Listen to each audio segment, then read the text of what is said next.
It's good to see so many of you back here in the afternoon for the plenary panel entitled Building an Agile and Future-Ready Workforce. Now this afternoon we are very privileged to have representatives from government, worker and employer organizations, as well as a member of the Global Commission on the Future of Work join us for this discussion. Without further ado, it is my pleasure to welcome our panelists on stage. First, may I please invite His Excellency Mr. Heng Siu, Secretary of State, Ministry of Labour and Vocational Training, Cambodia. Let's give him a warm round of applause, please.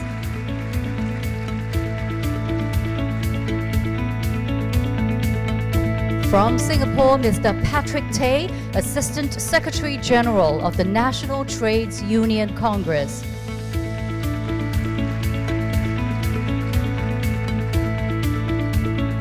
Next, please welcome Ms. Teo Lei Lim, Senior Managing Director, Accenture.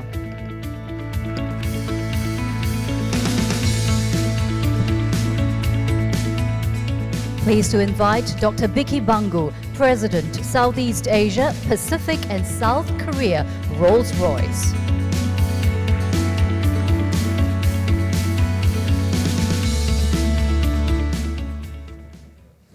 Next, let's welcome Mr. Alain Deaz, member of the ILO Global Commission on the Future of Work and Chief Executive Officer of the ADECO Group.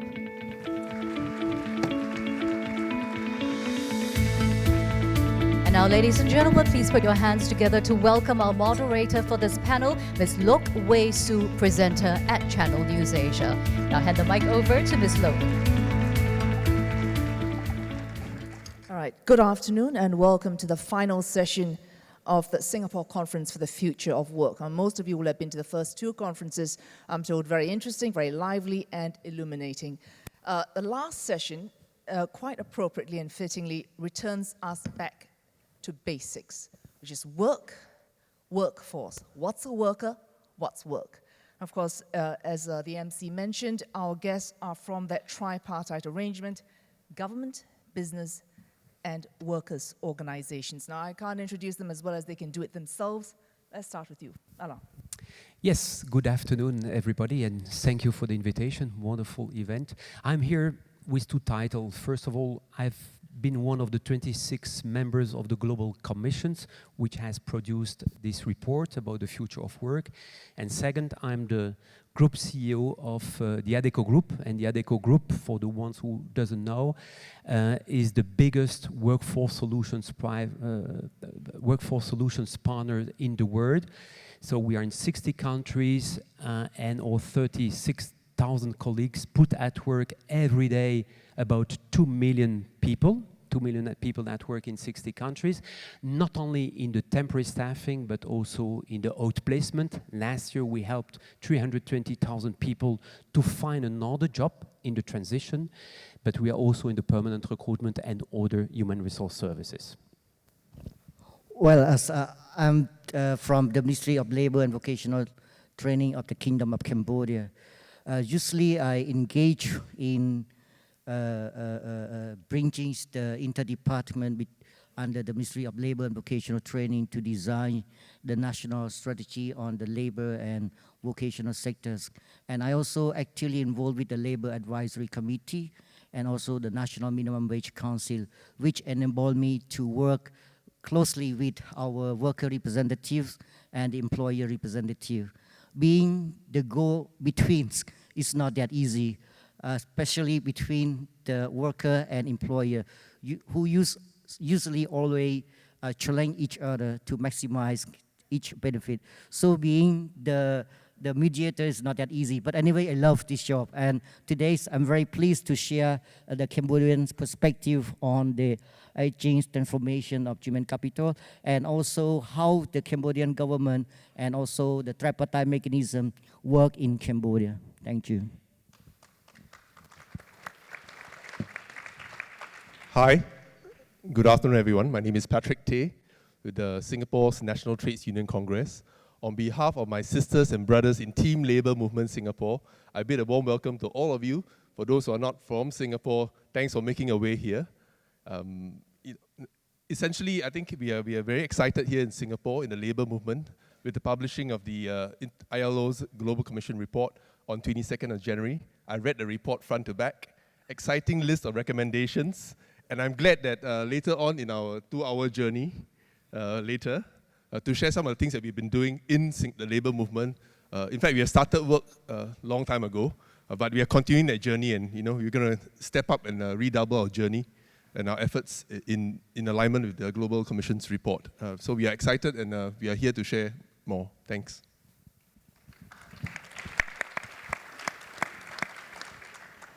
Good afternoon. Biki Bangu, Rolls-Royce. Rolls-Royce develops complex power systems and solutions for land, sea, and air. So we're not the automotive side. We're making engines for the A380, 787 Dreamliner aircrafts, for example. And we are a global company. We've got hubs in the UK and Europe for natural reasons. That's where our sort of company started 100 years ago. A hub in US for our defense part of the business, India and China for obvious reasons, and then Singapore. And Singapore is quite unique because when we were thinking about 10 years ago where to build additional capacity and where to sort of put an engine assembly and high-value manufacturing, there were a lot of key countries that were in conversations about where the right place might be. And there were a few things that we looked out for. One was alignment with the government and national strategies and how sort of forward-thinking one is positioning countries' capability. And the other one was talent and people. And when 40% of people in Singapore are STEM educated, we've got the foundations well built for us to be able to upskill and uptrain, especially in the aerospace industry where there weren't that many skills that we could develop and hire from the marketplace. We had to develop them. So in Seletar Aerospace, we have the only factory outside of the UK that manufactures fan blades. This is a key component for the engine. It is the only factory outside of UK that assembles and tests engines. We make up to 250 engines on an annual basis. We have our largest technology center here in Singapore. We have a very large maintenance, repair, and overhaul facility here in a joint venture. And we do power systems part of the business as well. And people is a key to this, and I'm looking forward to having this conversation further as we progress.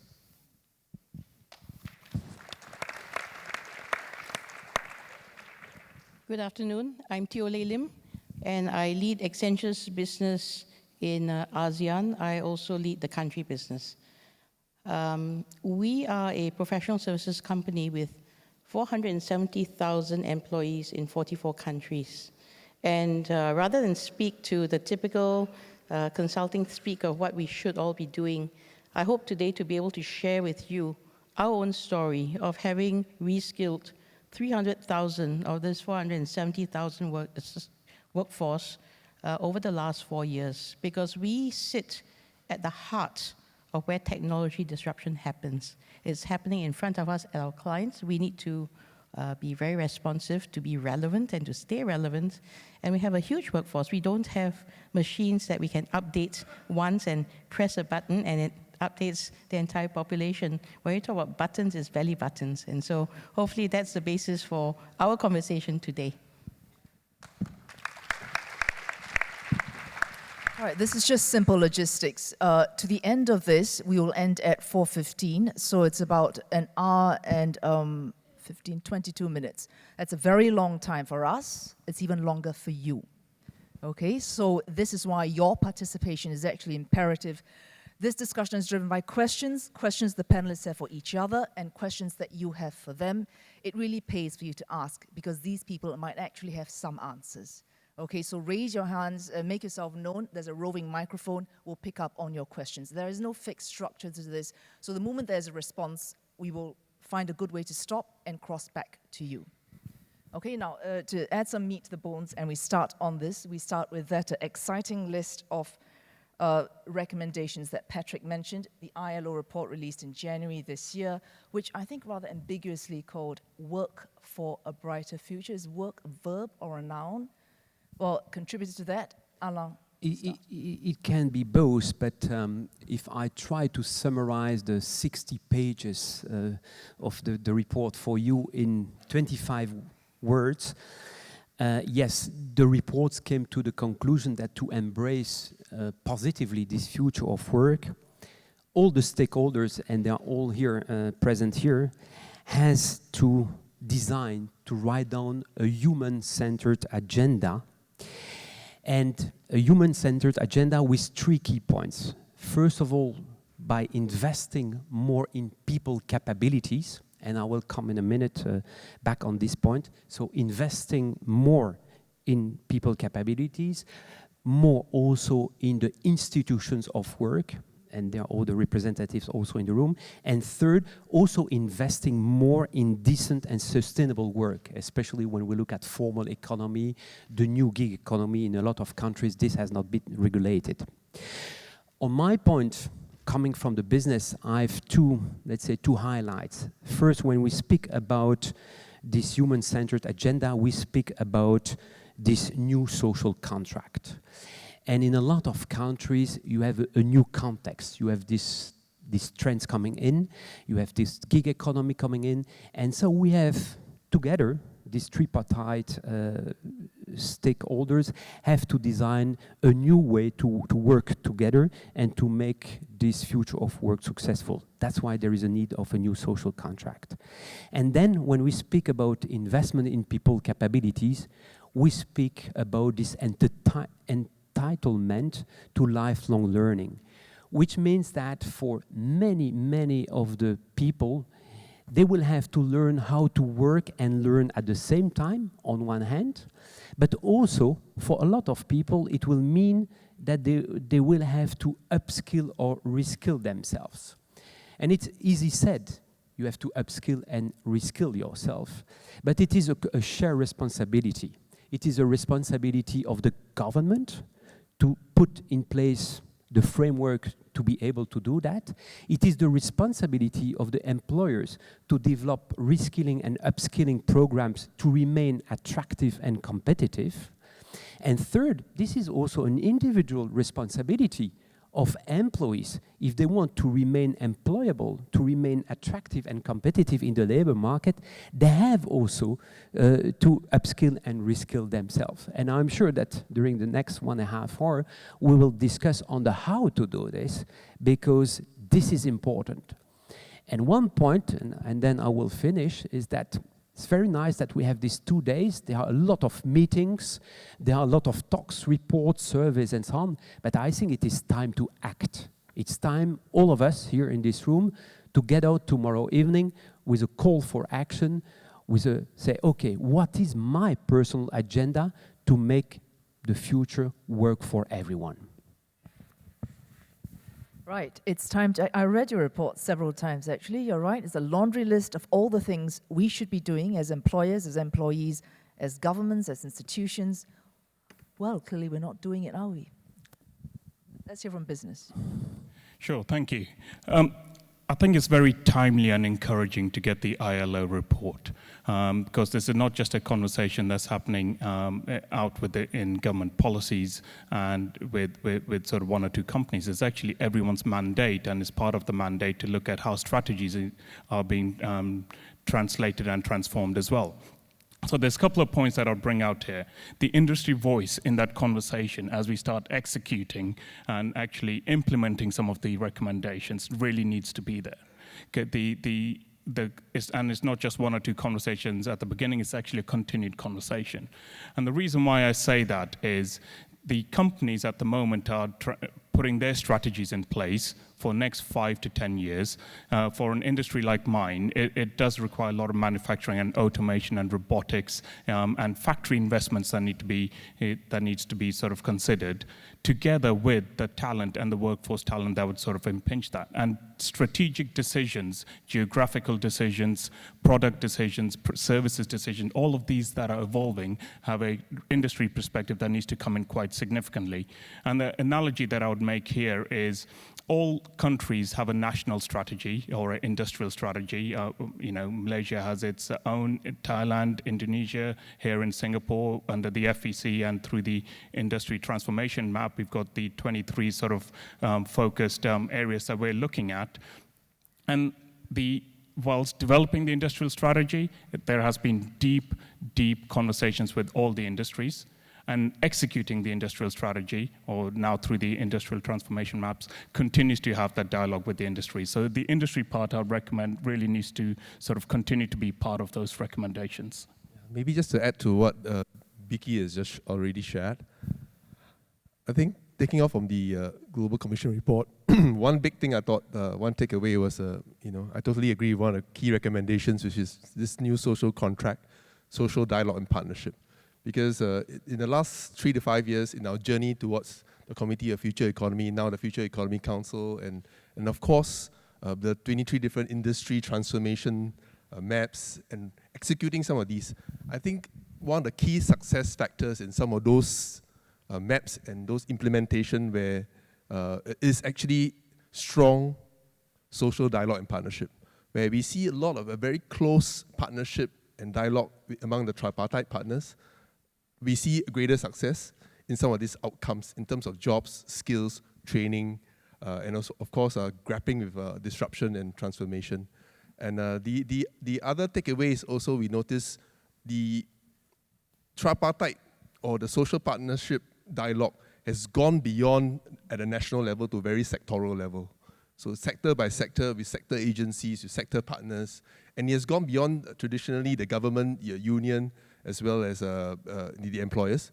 We have gone to different stakeholders, for example, like industry associations, like the academia. So these people have now evolved and become part of this social dialogue and partnership, which we see Sorry, Patrick, very crucial. if I would just cut in here.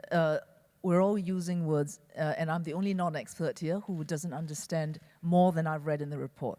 So a social contract, a social dialogue, tripartite. Can someone please explain what this means in a real work context?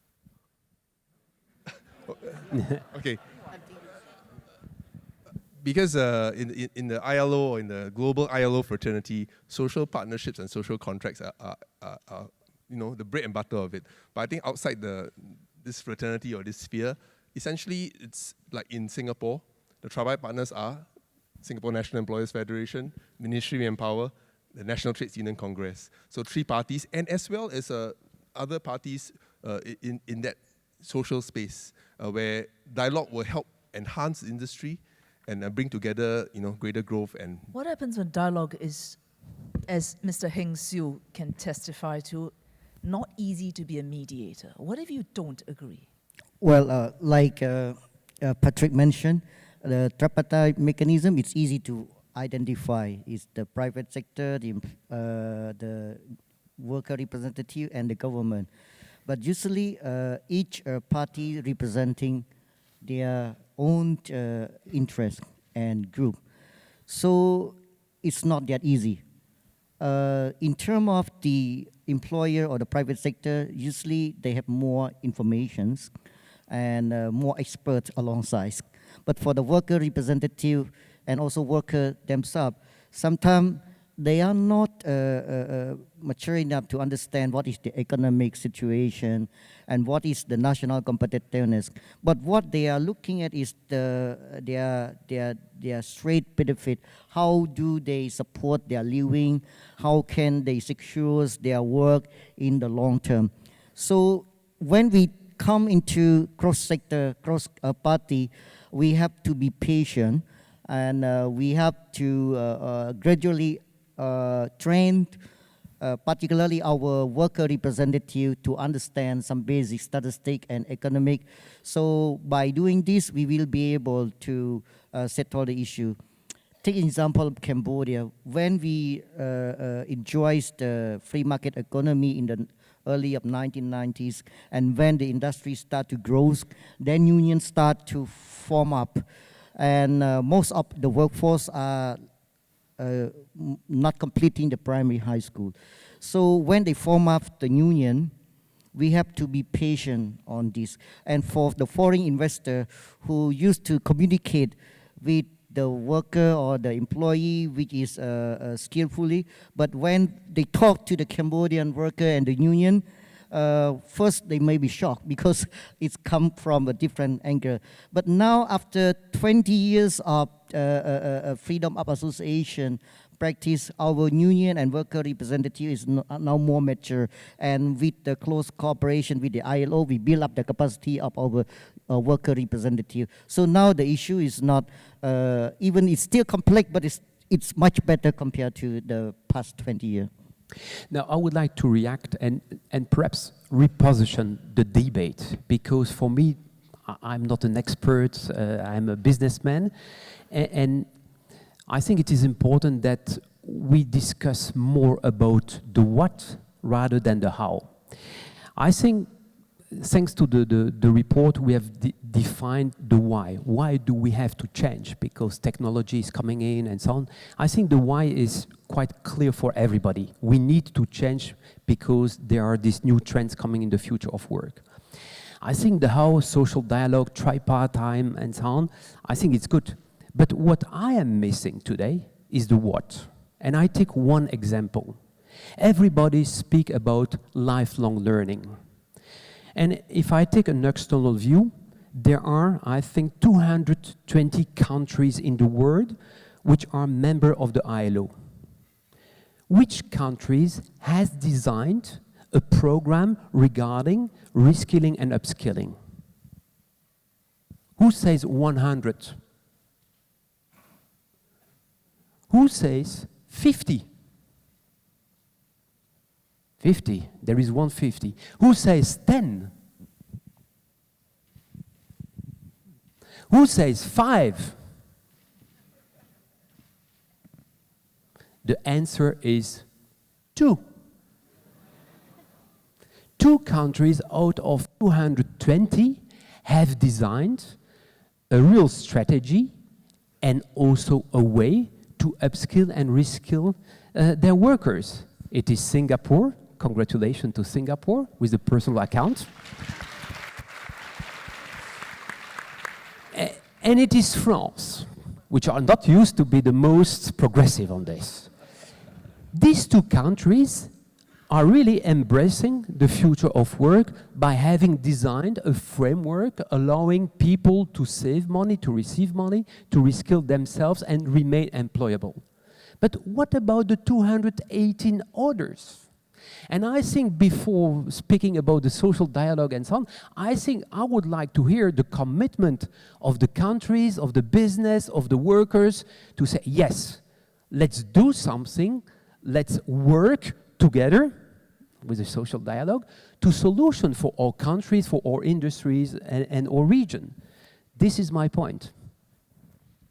So maybe let me offer a little bit of the what, but from the perspective of one organization, right? I think, sometimes the need is clear, but what creates that inertia for action is where to start and how do we decompose these into actual steps that can be taken.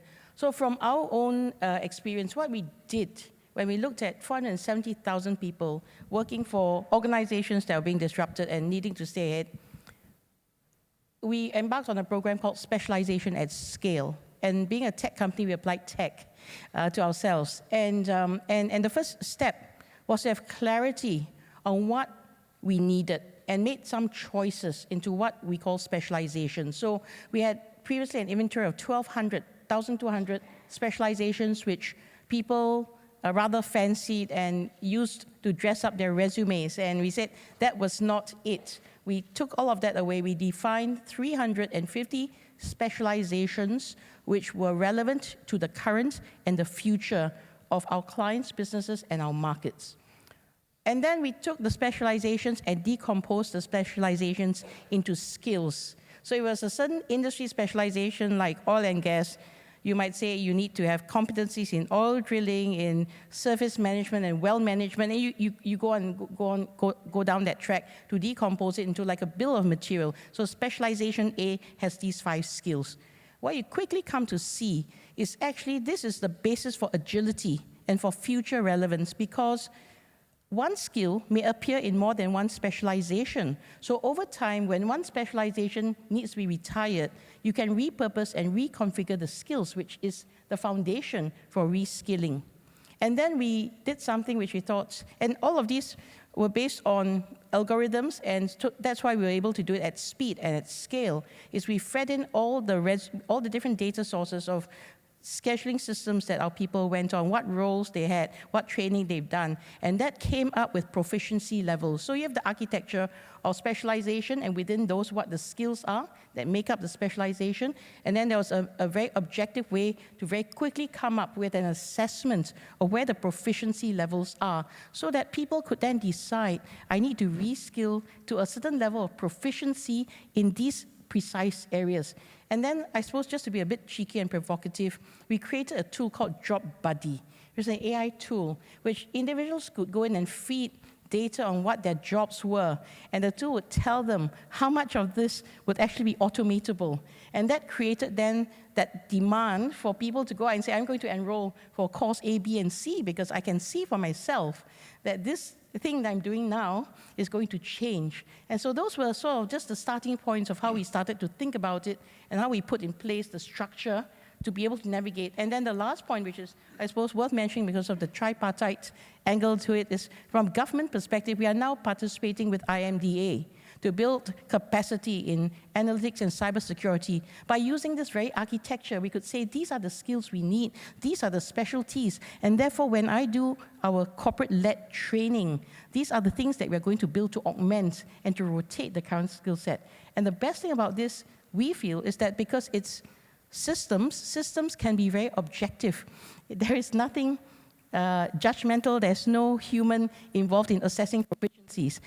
By and large, it is as objective as you could try and get it, clearly with human interventions where necessary. So that's a little bit of the what we've done. I think if I can add, whilst the sort of the formal structures and job redesign, scoping, aligned with the sort of the company strategy and the direction that it's evolving in, is hugely important. So this is a top-down approach, encouraging within an organization. We must not forget that it's also a bottom-up approach. We need to change the mindset and the culture that needs to come with that and embrace that change and the transformation that we're driving. When we look at digitization, all of us in our sectors, and whether we're MNCs or SMEs, will be impacted one way or another. And it's really understanding how will the job evolve and really having the conversation with our specialist technicians to really understand what it is in relation to the video that was presented this morning. You know, the person who could only do sort of 70 containers a year all of a sudden could do 300 containers. That's the kind of conversation and that sort of appetite, that sort of motivation, that sort of engagement that we need to have. And one way is making it just practical. And it's not about putting people through 1 week course and say, now you're digitally transformed and you should be able to do this new role. It's a journey that's going to really take a period of time. And we've given ourselves a period of 2 years how we're going to evolve our shop floor specialist technicians who are fairly skilled and manual to some extent today. But tomorrow, they may be doing the role in a very different way. And one way that we're doing this today is we actually have an IoT center in the corner of the factory. So this is a factory that makes the assembly and tests, and any of the technicians can then go up to this center of excellence, which only has 2 specialists in it, and go with the problem statement, and then to design and develop the solution on the problem statement. And they almost start owning this ownership. And that's how you start changing the mindset and the creativity and encouraging the organization to embrace the change that you're making within. And that's. I mean, I'm glad you raised that, Vicky, because I think those were the other 2 components to our transformation. Is we had to change the culture because, you know, we came from a world where it was about large, complex things, and being predictable was what we were famous for. To a world where we had to rotate to, and in fact, our CEO then, Pierre Nanterre, actually said, to be surprising may be better than to be predictable at times. And so how do we rotate that innovation and make that part of everything we do in a world where you can't wait months and years for a result? It's about days and weeks. And it's about minimum viable products, which may not be perfect, but which are good enough to rotate and to experiment and to learn. And so that's the other dimension of the culture, the mindsets. And I think sometimes we focus so much on content skills. there was a huge thing we had to rewrite in our methods, which had to do around the behaviors. So again, the culture change from having best practice and right answers to actually one that says no, because industries are changing and there's maybe best practice is no longer good. And how do you co-create? How do you go in with the capability to find and to work with ecosystem partners and clients to create the next answer as opposed to what's the right answer? And this is a huge change across not just our organization, but I think across most, entire landscapes. Well, let me jump in as the government perspective. What the government are doing to tackle on this. Actually, there must be two tracks. One is the government own policy to pursue a particular skill, which is the national dream. But then we have to set up another platform for the private sector to motivate themselves. For example, in Cambodia, we identify the different skills that are needed to invest it by the government. For example, the ICTs, the engineering, and mechanics. But for the private sector, we just set up a platform where the private sector can decide by themselves, because they are the one who knows what is the future need of their own organization. So usually we provide a 10% apprenticeship for the enterprise to accept the youth to be trained in their company. But we are also revising, because 10% is only to the outsider. But now we allow the enterprise to absorb some percentage of this 10% to reskilling their own staff to take over the expatriate supervisor or manager. And so now the private sector is working very well to define what are the priority sector or sections that they need to train the local people to take over. So for the role of the government, we are clearly, and we have to set a different stage. And in addition to give the private sector more flexibility on the apprenticeship programs, the government also encourage the private sector to set up their own workshop, particularly in the special economic zone or the industry parks. If they set up their own training centers, then they can access to the tax incentive from the government. And also if they give more overseas training to their staff, then they can also accumulate it into and submit it to the government for the tax consideration. So now we are not giving the private sector a tax incentive for grants. There is a conditional to link the skill upgrading in exchange for any tax incentives. This is what we are doing right now. On my side, I would like to add one dimension on the dialogue, because what we have heard is two wonderful companies having made a reskilling, but huge companies. Accenture, 400,000 people, Rolls-Royce the same. But let's not forget the small and the medium enterprise. And that's why we need that kind of multi-stakeholder solution, because governments have also to take care not only for big international companies, which, by the way, can take care a little bit of themselves, but they need all small and medium enterprise. They need access to solution. They need access to infrastructure, to programs, and so on. And that's where, personally, as an ILO Global Commissioner, I see the importance to work together with private sectors, the trade unions, which are also very important in the design of the solution, and the government as a facilitator of the solution. So let's not forget this small and medium enterprise aspect. So therefore, in Singapore, the National Trades Union Congress and the Labour Movement, we've come up with this concept, actually copyrighted to my Secretary General there, Brother Ng Chi Meng, what we call the Worker 4.0. Because we have Industry 4.0, we have Manufacturing 4.0. We are looking at, from a worker perspective, how to develop a Worker 4.0. So what is a Worker 4.0? Actually, there are three key skills: adaptive skills, technical skills, as well as technology skills. So the ATT skills, we call it. Why is it important? Because we're looking at archetypes within sectors. It could be in the professional services sector. It could be in manufacturing. It could be in SMEs, hospitality, retail. So we're looking at archetypes in each and every one of sectors, each and every one of the companies, together with our union brothers and sisters, and of course our tripartite partners, looking at how can we develop our worker to be the worker 4.0, to embrace the change that Industry 4.0 brings. So that's something we have been focusing on. And I just wanted to just add that, just last week, the Institute of Banking and Finance Singapore, together with MAS, actually came out with a very, very detailed report, 275 pages of it, on how data analytics and automation will affect jobs in Singapore, in the financial sector, for the next 3 to 5 years. So I'm glad that one of the key recommendations, in fact, a few key recommendations towards the last few pages alluded to the fact that we need to have workers trained in technical skills, deep skills in specific competencies in the financial sector, could it be in asset management, insurance, or banking. Second, to have technology skills, to be able to embrace the disruption and the digitalization of many of the processes in the financial sector. And thirdly, and most importantly, adaptive skills, to be agile, not just agile, but particularly in the financial sector where it could be a high-trust, high-touch environment, more of the empathy skills and the communication skills. So we're quite glad that we couldn't afford to do such a major survey, but with the support of the financial sector, they did this very comprehensive survey and kind of validates this worker 4.0 concept that we are outreaching to the various sectors. Yeah. That looks good. I'm just wondering, given that we are uncertain what the future is, even in technology, let alone in a human environment, how do you know, as companies or as workers' organizations, which skills you identify, which skills you want to build up?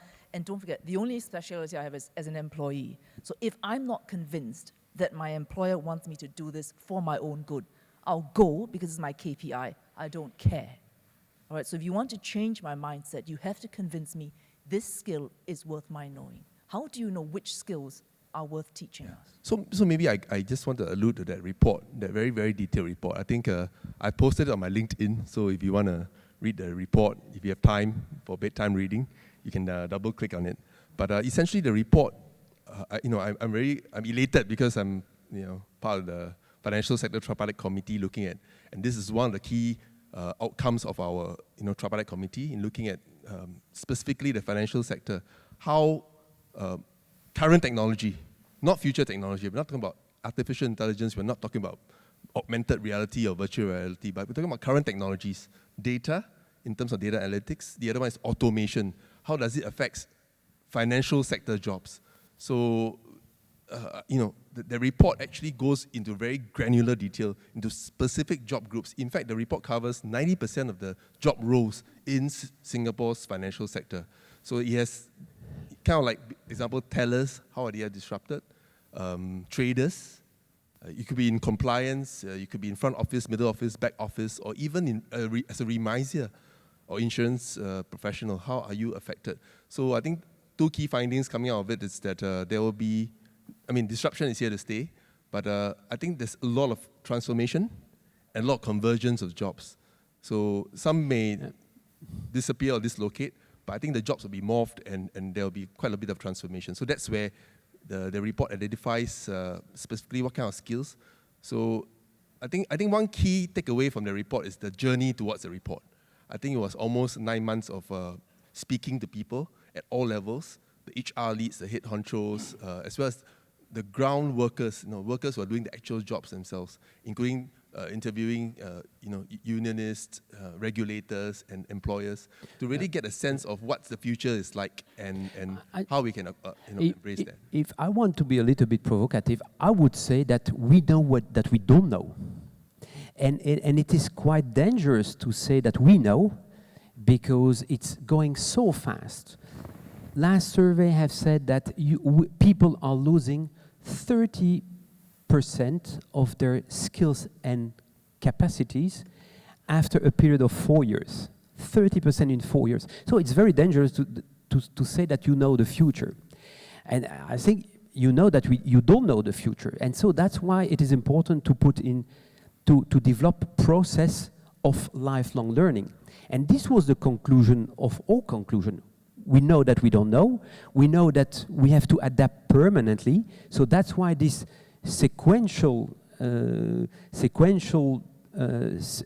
period of studying, learning, working, retirement doesn't exist anymore. Everything is parallel. And I think it is important for government, for companies, and for employers or employees, for staff, to have that in mind and to adapt your processes to this new reality. I agree with that. We do need to promote the awareness. And what we're doing here, the Enterprise Singapore and the EDB have put a smart manufacturing readiness index, and actually going out to organizations and making them sort of aware where they might be on the index and where the opportunities might be as well. So actually doing a snapshot perspective of where you are today and how one may need to evolve is where that needs to start before you can really start strategizing about what the future may look like. And then at the same time, in response to your sort of getting the right processes, it's also MNCs learning to work with SMEs as well. There's a huge opportunity, especially in the digitization, as we go towards the fusion between the physical and the digital. Our processes within these sort of the enterprises are quite rugged and slow. And whereas actually to develop a solution quickly, you engage with an SME and you can get there much quicker. I'll give you one example. In my fan blade manufacturing facility, there's a loading part which the oven gets up to about 900 degrees Celsius. And previously, it's quite a specialist role because if you get this process wrong, the blade becomes a scrap. So you have to get it right. And it goes into the oven for about 6 to 8 hours, and you have to load it perfectly right. There's sort of a heat coming out. You're in a protective suit, and you have to go beyond a mask and look at exactly where you're going to load it. And then we worked with an SME and came up with an automated solution, and the operator is now working on this controller. And this took no more than 6 to 8 months to develop.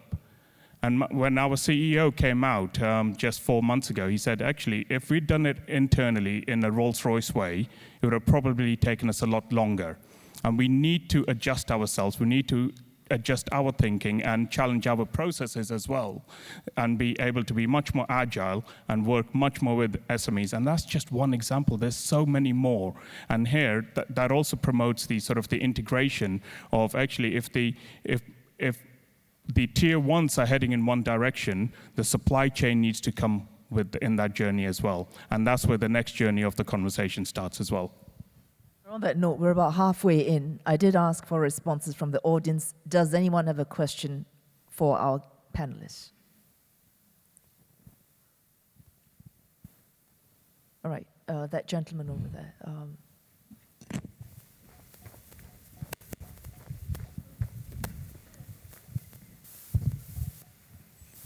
Very good afternoon to all panelists.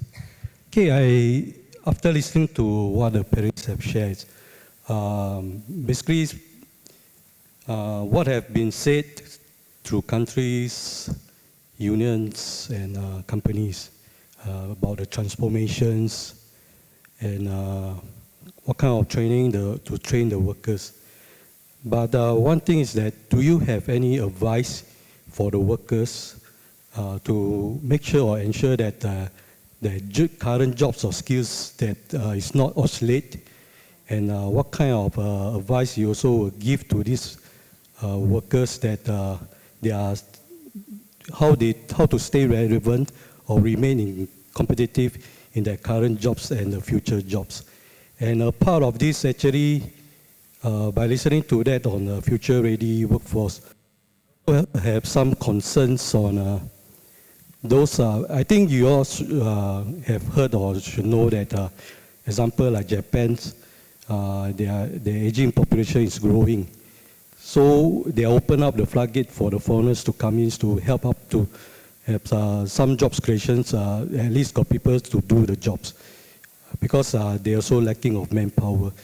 So I'm thinking of like throughout various countries, I mean panelists up there, how are you also, this is the second question, how are you going to train all these mature workers which they can still continue to work in various industries, and how you want to keep them together as long as they can work, and what kind of training we will give it to them. And hopefully in today's context, I wish that the company are now more open to be transformed with new technology and upskilling their workers, be it PMEs or the mature workers? Thank you. Perhaps we can give an industry perspective first. The way we're doing the transformation is that the workers have to be part of the job scope redesign and the workforce organization. So within both the manufacturing and the assembly and test facility, the individuals at a shop floor level are coming up and listing their tasks that are challenging, that they don't want to do, and they know that there could be potentially robotic or automotive solutions or sensory solution that could help that. I'll give you one example. Once an engine's built, it has to go on an engine test stand. And this test stand can be anywhere in this factory that's the size of 2 football fields. And when the individual comes in the morning, spends about 15 minutes trying to locate all his test stands. And he said, actually, that's unproductive. If I had a solution, that would really help me. So within, I think it was about 6 weeks, a solution was developed, and all the engine test stands are tagged, and now he comes in before he even walks into the factory, an app tells him where the engine test stands are. And that's just one example. There's other examples in our manufacturing facilities where it used to take 2 hours on a spreadsheet to do the most optimal workflow for this material flow of making titanium flat sheets into titanium fan blades. And it depends on what machines are available on that day, and it depends on what workers may not be coming in that day as well. So we have a HR system. On the other side, we've also put sensory technology on our machine that tells us machine availability, when the machine downtime might be arriving in a sort of predictive way. So taking both of this data and coupling it together, actually we get the answer in about 15 seconds. And that's another example. We wouldn't have come up with that ourselves if we did a top-down approach. Any transformation has to involve the organization and has to be a bottom-up approach. Maybe you'd like to add on that? Yeah, no, I think absolutely true. I think when we talk about reinventing or co-creation, it involves everyone. It involves ecosystem partners or startups to bring ideas to the table. It involves everyone from our perspective in the client organization, which means involving people who are day-to-day involved in the work. I think there are also enough stories that demonstrates, and this is one example of something we've done for a plantation not here in Singapore, but in a plantation that's 13 times the size of Singapore. And through application of tech, everyone with the grass hats and the rubber boots has now a much more fulfilling work life because contrast a prior job where you get on a truck, you go out to a random part of your plantation to count the trees. Now, all of that now is done by drones, and what our add-on was to innovate facial recognition to recognize trees instead of people. So you can recognize an individual and a unique individual. You can certainly repurpose that to recognize a tree from a shrub from a non-plantation tree, and then you can get a very accurate count. So the bottom line to all that sort of application of tech is the quality of life, the things that the workers do today are much more meaningful and interesting than what they would have had to do in the past. And so when there are enough stories like that, I think there is the appetite to come in and to make things better. And I think that would be my optimistic view of how tech can actually improve. Can I answer the second part of the question now as well, on the ASEAN opportunity? And this is really important because the companies that are here in Singapore all have a regional strategy. And the region of ASEAN is hugely important for organizations to be successful in this part of the world. And it really is working together. And if I look at the supply chain, I've got 3 supply chains in Thailand, quite a significant supply chain in Japan, in South Korea, in Malaysia, supporting activities here in Singapore. And you're right, there are some challenging issues from a demographic perspective in terms of the sort of the pyramid or the inverted pyramid that exists in Japan and South Korea. But then you have to see what those countries are doing, and they're partnering very closely with Vietnam. And Vietnam has a significant manufacturing capability. 25% of its GDP comes from manufacturing. They're putting up the right sort of ecosystems and frameworks in place. And both Japan and Korea are now working much more closely, and our supply chain are moving there, de-risking themselves, and actually promoting the whole ASEAN narrative even more. And we need to see more and more of those connectivity across ASEAN to really get the full value proposition of ASEAN, the opportunity that it offers. The second part of the question from that gentleman, correct me if I'm wrong, was what happens to people who are left behind? You might say, don't leave any worker behind, but we are left behind. And specifically, I'm thinking of Cambodia. 2016 onwards, officially, you are not an agrarian economy anymore, but 80% of your population still lives in rural areas, 65% depends on agriculture to live. What happens to them? What's reskilling at that level? Well, the statistic is a little bit updated because now we mostly depend on the service and industry sectors. Now agriculture account for only 32% of the total economies.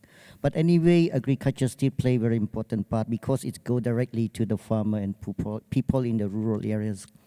And to manage the challenge for the people in the agricultures, we also designed the social protections and also give the farmer the incentives. And we also introduce some simple technologies that allows the farmer can join as a group. And we also drafting the collective social contract and also the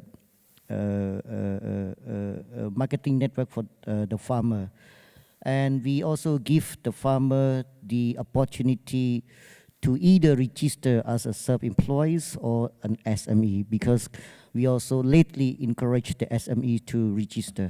If we look at the number of the enterprise in Cambodia, the micro enterprise and the self-employed play more important role in the job creation. Formal employment is account about 1.5, but the informal economy create 2.4 million employment. So we try to encourage those informal sector and the self-employed, including the farmer, to register by giving the incentives, because the informal sector, especially the micro enterprise, they doesn't want to register because they're afraid of the tax. But now the government gives the tax exemption to the informal sector and the SME as long as they register. And we also provide the farmer and also all those SME the cheaper assessment to the capital, so they can increase or enlarge their capital, or they can borrow the money to increase their machinery in the plantation. And we also encourage the SME to import the material from overseas, and then they can also claim for the custom duty deduction. So these are the concrete policies that we are doing right now. I just take a little bit back to the training program and also the skill that also very concerned, and many people always ask, what is the future of work? What is the exactly future of job?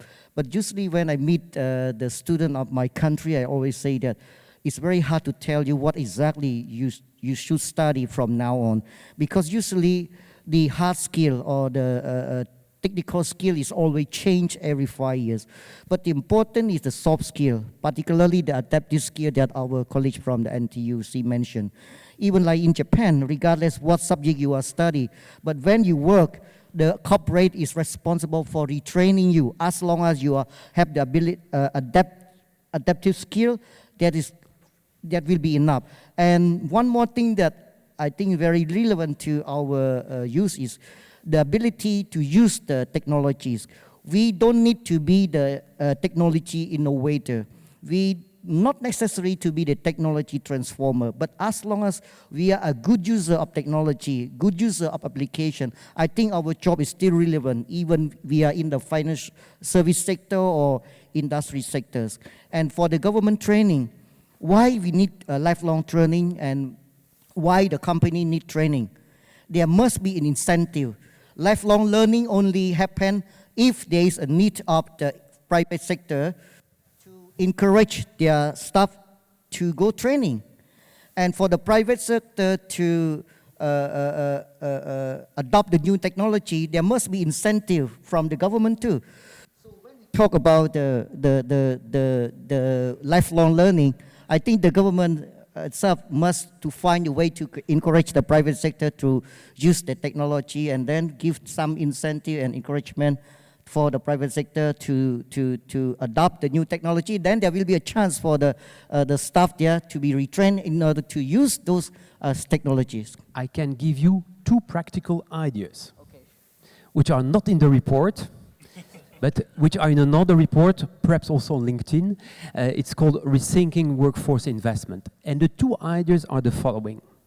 The first one is to stop to consider training, reskilling, and upskilling cost as a cost, but to consider them as an investment, as a capital, because you are investing in human resources capital. And so if you allow the Cambodian companies to treat them as capital and not as cost, it means that you can amortize the cost rather than to take them directly in your profit and loss statement. So this is a first idea. The second idea is to have a differentiated fiscal treatment between layoff cost and reskill upskilling cost. Why? Because in a lot of countries, the decision is quite easy to say, okay, I'm facing a new technology, I'm facing a new environment, let's lay off people and rehire new people. By the way, some companies have made the cost of this. ABB, for example, did the cost plan in Switzerland. When they have to lay off and rehire somebody, it is about $100,000. If they reskill somebody, it is about $30,000 to $35,000. So financially, it is very attractive to reskill and upskill people. But if you add on that a tax incentives, and you say, okay, you are not allowed anymore to deduct your layoff cost, but you can deduct fiscally your reskilling cost, you are really incentivize every companies to do that. Well, actually, we are doing so. Layoff cost is very expensive. The company is not easily lay off the worker. Otherwise, our union will protest for that benefit, because under the labor law, when you lay off the worker without any reason, you are entitled to pay the compensations, which is even maybe equal to up to 10 years of the wage. So why you have to lay off for the worker instead of retraining? So this kind of scheme already implemented in here. But since we are labor intensive, so the way that they train is not that complex comparing to Singapore, because sometimes, like I mentioned, just only upgrading the ability of understanding of the workforce is also enable the company to create more harmonization in the workplace, and then they can increase the productivity. Even if it's not a long term, but at least for a short term, they can increase the productivity. And with the simple introduction of technology, they can also diminish the unnecessary conflict. For example, we always recommend the private sector to use the technology to screen the securities of the worker rather than use this bodyguard or security to hand checks the worker, because it also subject to the sexual harassment. So it can create the conflict. But if you use the technology, for example, the magnetic card that can check cross in, cross out, that is also the way that you can lower down the unnecessary labor dispute and can also create the productivity. But this is on the perspective of Cambodian industry. All right. Can I just add? So I opened at with the statement that industry voice is really important to progress through this transformation.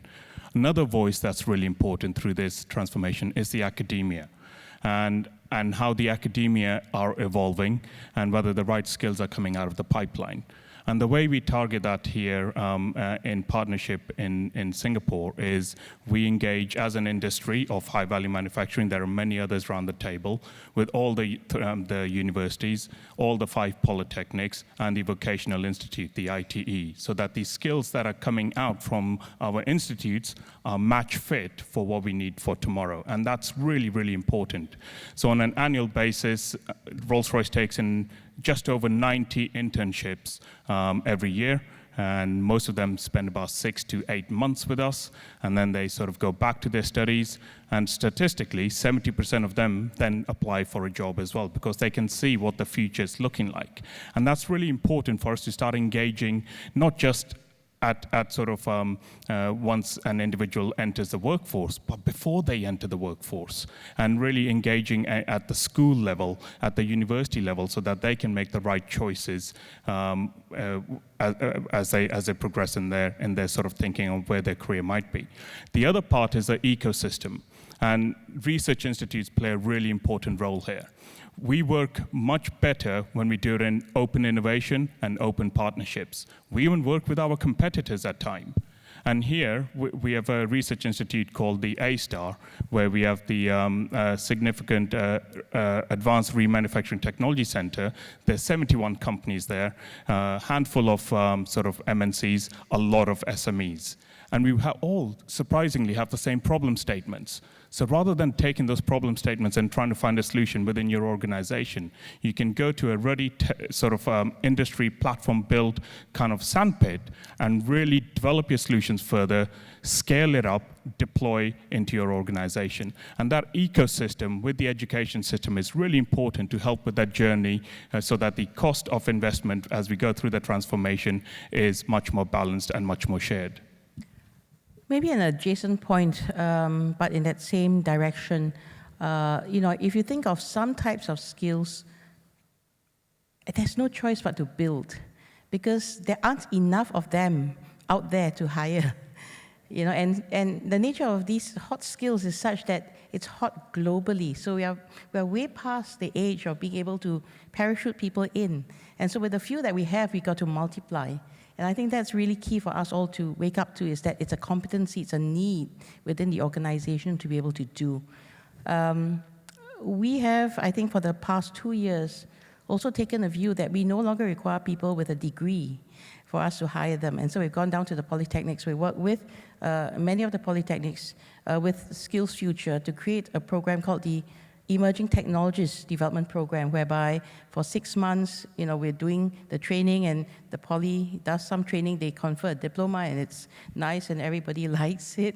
And we just had to expand that base of skills in order to access a bigger talent pool. So I do think that the way organizations are thinking is that we cannot, buy is nice, but frankly, I don't think it's always a good choice or a practical choice, and to build, I think, becomes an imperative for us all. So I agree totally with Lilian, in the sense that we have very strong government funding and support here. But I think at the end of the day, after having been involved in many of these transformation, implementing many of these initiatives, and also there's a response to Brother Richard's point, at the end of the day, I think the mindset is most important. Mindset not just of the worker, but also the employers. As Elaine has alluded to, I think we need to remove that hire and fire, plug from outside and play kind of a mental model, to really ensuring every worker matters, and you really upskill, reskill, multi-skill, deep skill, and second skill the worker, to be able to embrace some of these new jobs. And on the workers' part, besides Worker 4.0, is to how to make them more agile, adaptable, to embrace some of these changes. And I think the old adage of learn, work, and then retire is gone. Today, what we're talking is learn, work, and then you retire. So it's going to be a continuum. Maybe it's not only learn and work, but learn, work, and then self-employed. Yes, that's another thing that probably we can chat more on precarious workers and self-employed. But I think increasingly, what is work? Back to our first point, whether it's a noun or verb, and really, I think the mindset bit plays a very, very crucial role. We can talk to the cows, come home. It's just like a simple analogy I would give is like you give a person a nice target in front, you give him the ammunition, you give him the rifle, you give him a night sight, you give him a torch, you give him a laser guidance, you give him an instruction manual. But at the end of the day, he or she has to squeeze the trigger. I can't help you to squeeze the trigger. We provide the support systems, the ecosystems, the funds. At the end of the day, the employer, the employee has to squeeze the trigger to be on target. I can't squeeze it for you. Okay, I want to ask you about this trigger squeezing in the context of comments you made earlier this year, 2019, about the PME groups, so professionals, managers, and executives continuing to be more affected by retrenchments, with higher skilled, middle-aged PMETs the hardest hit, and long-term unemployment more likely to affect this group. So all these wonderful initiatives and ideas, good ideas, why is it not working with this older, skilled, middle-aged, and now out of work? I think one of the key takeaways, particularly, I think this report alludes to the Singapore's labour market report. If you look at the last couple of years, just purely on retrenchment figures, the proportion of professionals, managers, executives, and technicians who were laid off went up from 60 to 70, and the last quarter of 2018 was 79% were PMETs. The first quarter results, advanced release just came out last Friday. No details as yet, but we are seeing an increasing trend. There are a few reasons. One of the reasons is, of course, our workforce profile in Singapore has changed exponentially. Today, 57% are professionals, managers, executives, and technicians. If you drop technicians, it's 37%. So in terms of size, because of literacy, because of competencies and better education, more and more people are taking on the PMET roles and knowledge roles. So that's one. The other one is we also identify a few growth sectors, but I think the biggest challenge for Singapore and the labour movement as well is we know where the growth areas are, we know where the jobs are, but how do we better match the workers to the jobs? So we have a healthy situation where we have slightly more jobs than we have workers looking for jobs. So I think the challenge is how we can better match this and minimize what both ministers and immediate past ministers say we call the mismatch and the missed match, or what we commonly term as structural mismatch. So I think that's going to be the biggest challenge. Because some of these skills that are required are very deep skills, very specialized skills. I mean, Leilin would know quite a lot about it because she and I are in the modern services cluster. Software development, not everyone can do software or pick up software development skills. You have to have the acumen, the appetite for it.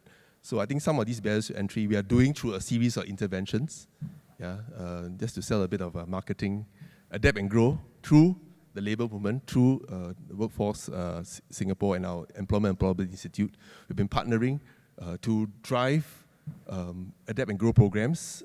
Sound a bit alien to some of you who are not from Singapore, but basically help workers to pick up new skills in these growth sectors so they can segue, not just new entrants, but mid-career individuals who are slightly older, the older PMETs. How can we better segue them in some of these new jobs?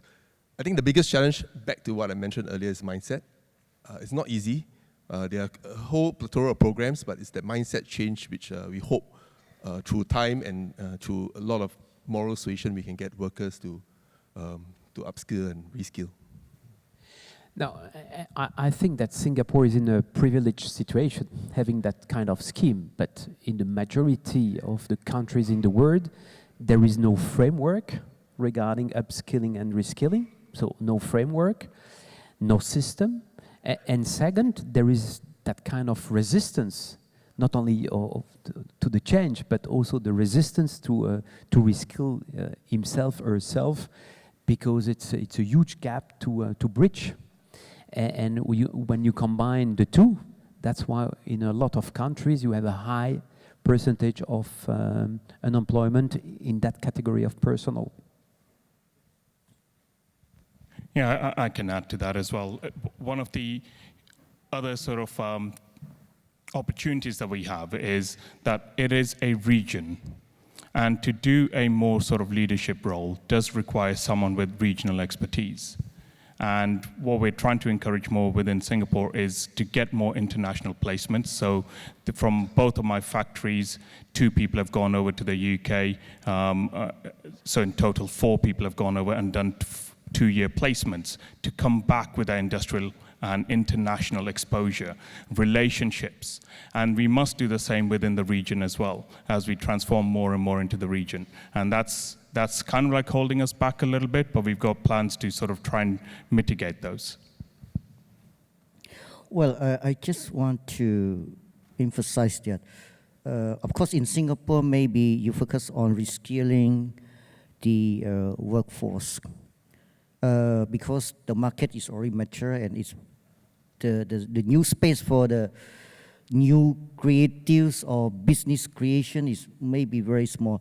But for the emerging economy like in Cambodia, we are not only train our youth to work, but also how to run a business. Entrepreneurship is also very important. Even among the workforce, during the financial crisis in 2008, when we do we call it the training to overcome this, we also equip the worker also the simple entrepreneurship, only 2-day entrepreneurship course, because we hope that after some time they work for the company, after some time they work with the expatriates and has the chance to go somewhere else, maybe they can come up with their own creative idea and to set up the small and maybe from the micro enterprise. So for us, entrepreneurship is also very important for the youth. That's why when we think of the technology transformation, some job may be laid off too. And the definition of job can be changed. Now we need to go to the office, but when the technology is, when everything become then we don't need to go to the office. You can work from the Starbucks and other coffee shop and doing that. So the employment relationship, we may not to belong to a particular company. Maybe we can do a several. For example, those who are good in the homepage or software development, maybe they are not belong to any company, but they work for a project based to many enterprise. So this can be an approach for some developing country. I cannot say for Singapore, like I say. For Cambodian people, we say that work to save the capital, and when you have enough, you have to dare to challenge yourself to be your own boss. So we say that work today, but you can be the boss tomorrow. So this kind of inspiration, we don't want the worker to feel like, oh, the private sector, the employer are abusing me, exploiting me. No, you also have a chance to become a boss one day. So I give those workers and also the youth with the entrepreneurship is also very key for some ASEAN member, but maybe not apply to the Singapore case. Which is a good, I would say, good point to close the loop and your question regarding the new social contract, because it's a little bit an abstract definition or an abstract notion. Why do we need a new social contract? Because, for example, in such cases, in a lot of countries, there is a vacuum regarding the regulations for freelancers or actors in the gig economy. And when we speak about new social contract, it's just a call to the government and also to the different stakeholders of the tripartism to regulate this new type of environment, which is growing. I can give you some figures. 47% of the new grads in the US are starting their career as a freelancers. Today, and it's not only in the US, it's in many countries in Europe. It's 4 million Italian, it's 2 million Brits, it's 2 million French. And we see also that in Asia, there is a growth of this new generation to be entrepreneur, to be free agents and so on. But the regulation is not adapted. So it's also a call to all of you here in this room to really make work out of for this new social contract, for this new social environment. Maybe I'll just share a bit, because I know Brother Guy and Brother Philip has been talking about this, and probably in June because I was just in Brussels a week back talking about precarious workers. We use the word precarious workers as a generic term to refer to freelance, self-employed. I think in this space, besides talking about universal labour guarantee, I think there's a big legal challenge on how because it's beyond the traditional employer relationship. It's independent contractor, contract for service arrangement, unlike your traditional employer-employee and contract of service arrangements. So in Singapore, what we have done with a lot of tripartite consultation and support is just 2 years ago, started in this area. Besides forming a unit, looking at it very in detail and exploring the various options, I think that there are few things that came out. Firstly, we have, for example, like for the private hire vehicle drivers, Uber then, now only Grab, and maybe Gojek, we have formed a National Private Hire Vehicles Association by the labour movement, and really we are trying to look after the interests of the Grab drivers. I think that's one way we can look at how to advocate and lobby for them to their interests and looking after their welfare. That's one way we have done it. The other way, from a tripartite level, we have done it, very tripartite. We came up with a set of tripartite standards, because we know there are certain areas which concern freelance and self-employed workers very, very much, something they hold very, very close to their hearts. A few key areas would be, example, whether they are paid for their services, not just whether they are paid, when they are paid, and will they be get paid. That's one. Another area is also retirement adequacy. Third area could also be work injury compensation, because in a traditional employer-employee relationship, there's work injury compensation laws to cover work injuries, so that's third. The fourth area is intellectual property. For example, in the creative sector, which is quite big, we have something like about 30,000 people in the workers in the creative sector in Singapore. So how can we better protect their intellectual property rights?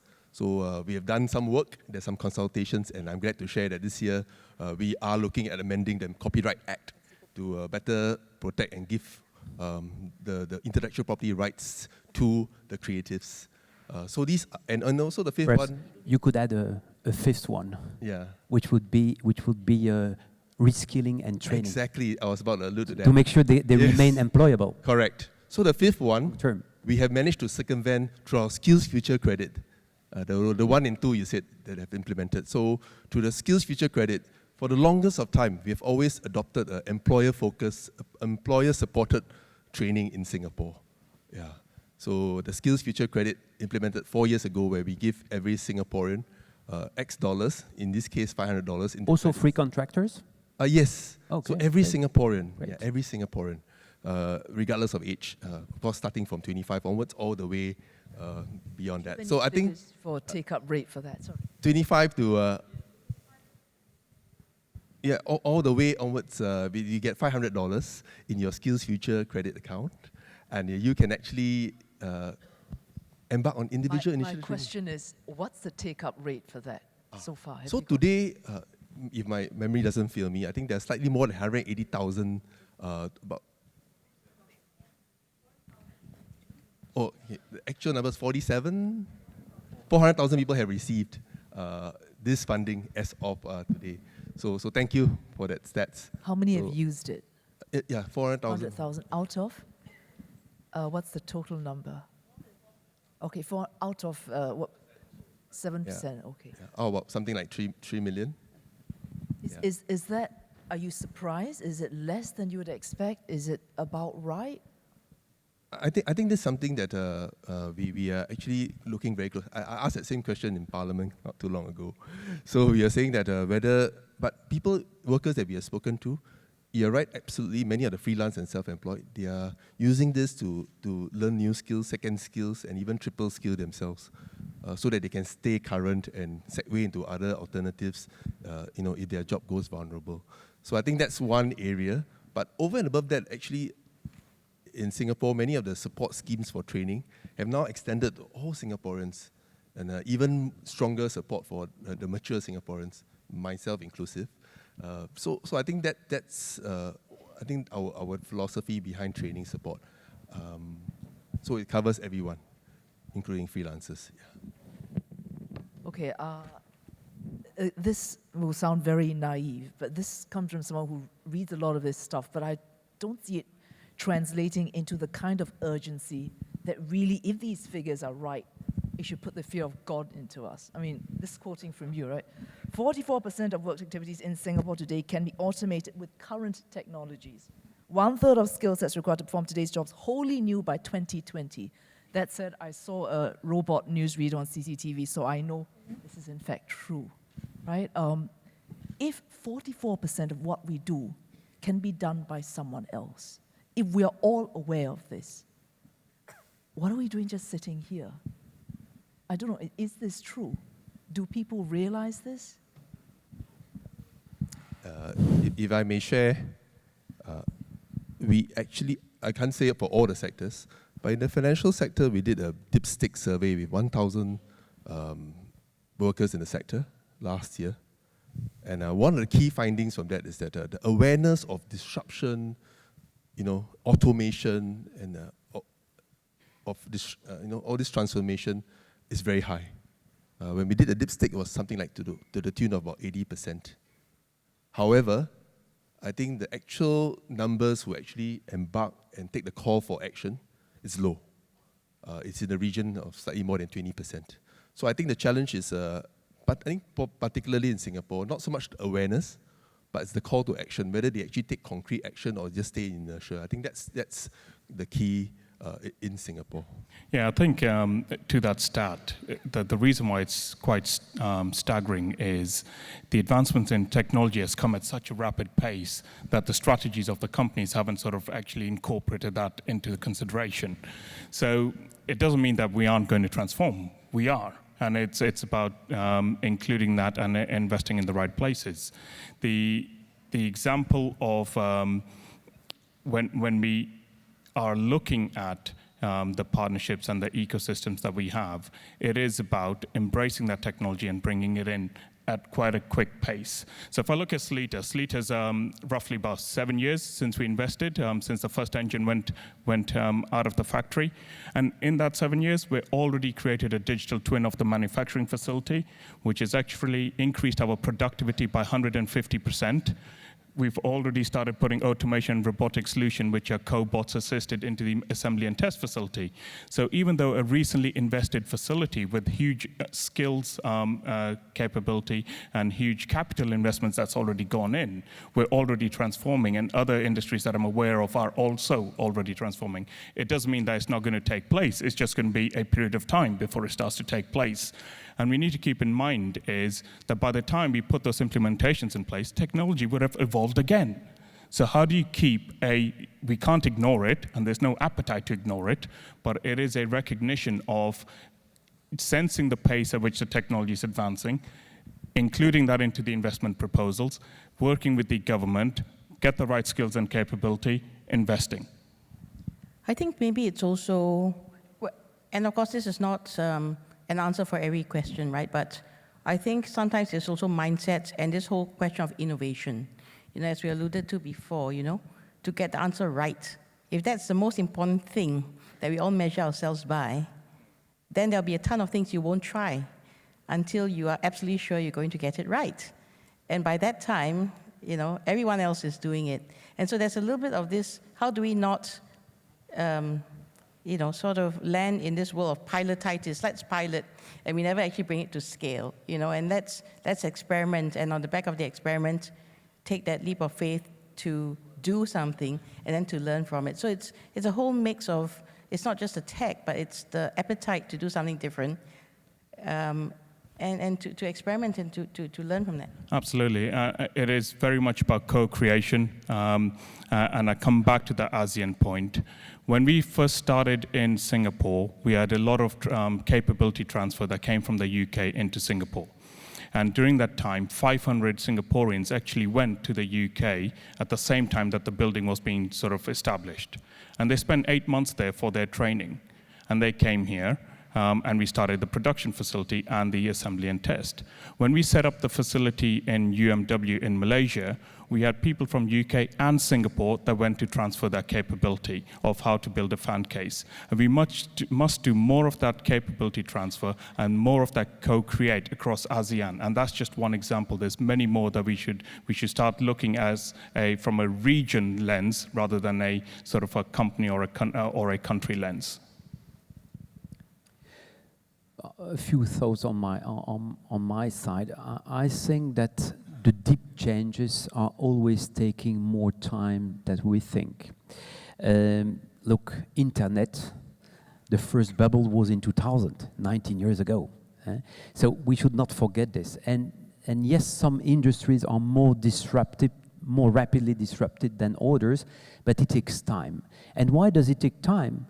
Why, for example, my mother, who is 80, lovely mother, she still goes to her bank outlet. She doesn't want to do everything online because she's 80 years old and she has never done that. And so change means also that a lot of people have to go through transformation. And that's probably why we cannot switch everything from physical to digital solution. And it will continue, fortunately, to take time.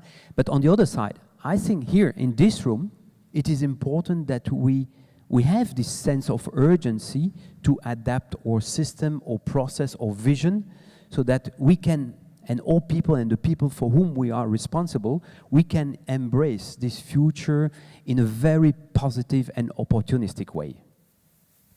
All right, because I took away your 5-minute spiel each, I will give you a little bit more time now. We are 16 minutes from the end of this. Shall we ask an audience if they might have another question? One final question, and if there's none, we'll go back to the panel. From the room. All right, that gentleman. Can we have a mic at the front, please?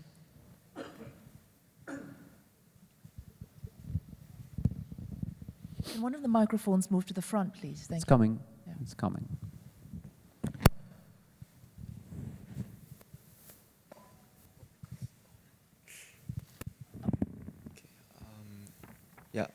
My name is Xavier. I'm from Singapore Polytechnic. So we cover a lot. You guys cover a lot on the individuals and how the government can come in to help them. But my question is more towards businesses and enterprises. I'd like to ask about, again, the mindset of these enterprises. And I'm not sure about other countries, but in Singapore, I do feel that there's a gap in between the traditional businesses that were started during our rapid growth period and the current businesses that are coming out, the new startups and their ideas on how things should be done. So there is that gap regarding the how they move away. How they are moving away from doing something the right way, and instead going to do something that is they might not know if it's right and is full of risk, but could provide possible benefits in the future. And that's my first question. So I want to ask about how we can change the mindset for these enterprises. And the second question is about what you guys covered about a little bit just now about collaboration. So for our generation, the younger generation nowadays, a lot of us are aspiring to be entrepreneurs, and we're having our own student startups here in Singapore, which is supported by our educational institutions, etc. And I'd like to know how MNCs and SMEs can actually come in to so-called support these startups in the collaborative spirit to improve the economy as a whole. Yeah. Okay, So, two answers to that. One each. Each of you gets 2 minutes. Sorry to be so tight, but I want to end on time. Okay. Thank well, you. I think what we tend to do in our innovation centers is to include startups very much as an ecosystem, because I think the reality of the world today is that not one single organization has all the answers. And so I think crowdsourcing, open innovation has got to be key. But I like your question about collaboration, because I think one of the key impediments I see time and time again in this market is everyone needs or feels like they need to own or they need to build their own as opposed to get together to scale and defragment. And so I think you're spot on. I'd love to hire you. When are you done? Wow, hang on. Get in line. Thank you for your question. You're absolutely right. There's the startups that have embraced digitization and smart manufacturing and new methods and tools and processes in a very cost-effective way.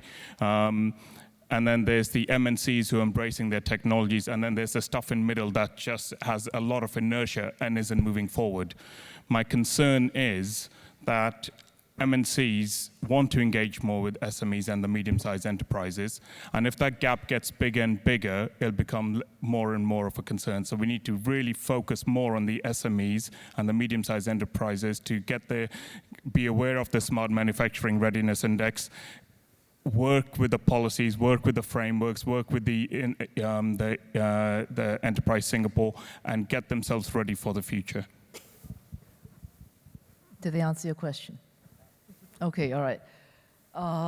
We go round and round, and everyone keeps saying this, we've got to change mindsets. Okay, so we'll end on that. You've got more than 2 minutes each because there's a little bit more time. Mindsets of the infamous tripartite, government, corporates, workers' organizations. I include the workers themselves. When you talk about entitlement to lifelong learning, I thought, no one's entitled to anything, right? Not anyone. So if we want lifelong learning, we have to earn that right as well. So whose mindset is the most difficult to change? And as you say, leave today, what are you going to be doing to change that mindset? We'll start with you. We have done studies regarding this mindset, and it's very cultural. So in some countries, you see, for example, if I take Switzerland, the staff is recognizing the responsibility. 60% says it is my responsibility to remain employable, to invest in my reskilling. And in some other countries, it's more, France is an example, they say, okay, the state is responsible for my reskilling and upskilling. But I think that this is, again, a kind of tripartite movement. I think all the three key stakeholders have to move the mindset together so that they can become, all of them, countries, companies, but also employees, all the three of them can stay competitive, thus employable and attractive. Well, to me, the lifelong learning actually in Cambodia now is stuck at the private sector level. It's not from the worker side.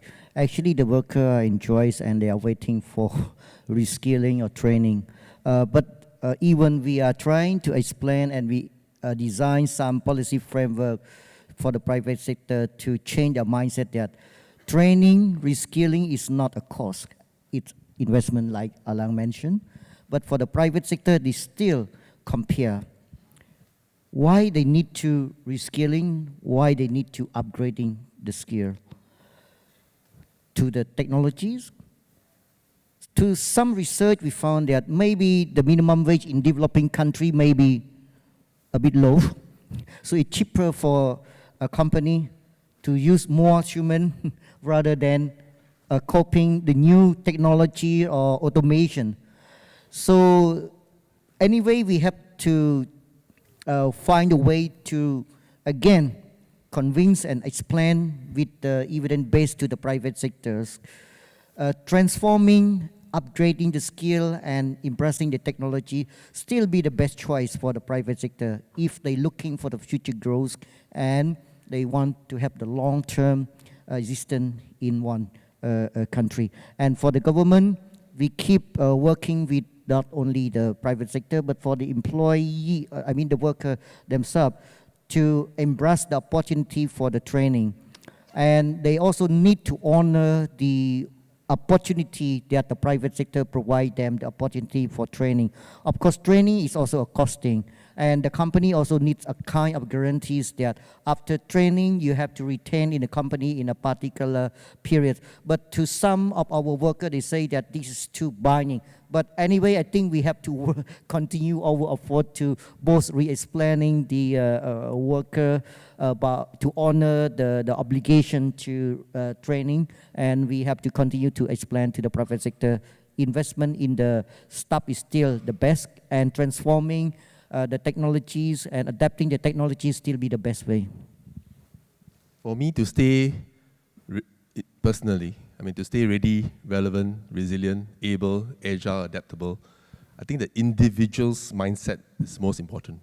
Why do I say that? Because the individual can be wearing a hat of an educator, the individual can be wearing a hat of an employer, the individual can be wearing a hat of a student, learning the new skills, as well the individual can be wearing a hat of a policy maker, deciding on policies to encourage and nurture learning and upgrading. So I think the individual's mindset is very important, and it's crucial to ensure we move the needle and make the necessary changes. Because of the advances in technology, the sort of new position and thinking around multinationalism and the sort of the demographic shifts that we're seeing, the tripartite is a solution and connectivity is a solution. And for us, the mindset on ASEAN connectivity is a huge opportunity for us. So my panelists have said everything that needs to be said. So let me try and do something different. I actually think additional to all of that, it's now more than ever that this notion of trust is the most important. I think when you get together as a tripartite group to effect change for the better, and I think we all have to trust technology is going to work for the better to elevate humans. And so I do think that to move forward in a trusting relationship and with trust that this is going to be for the good, I think it's incredibly important for everyone. Right, on that very sanguine note, thank you very much for staying with us and paying attention. Thank you. Right, you are released 6 minutes early so that you can start your closing ceremony on time. Thank you. Thank you very much. Thank you.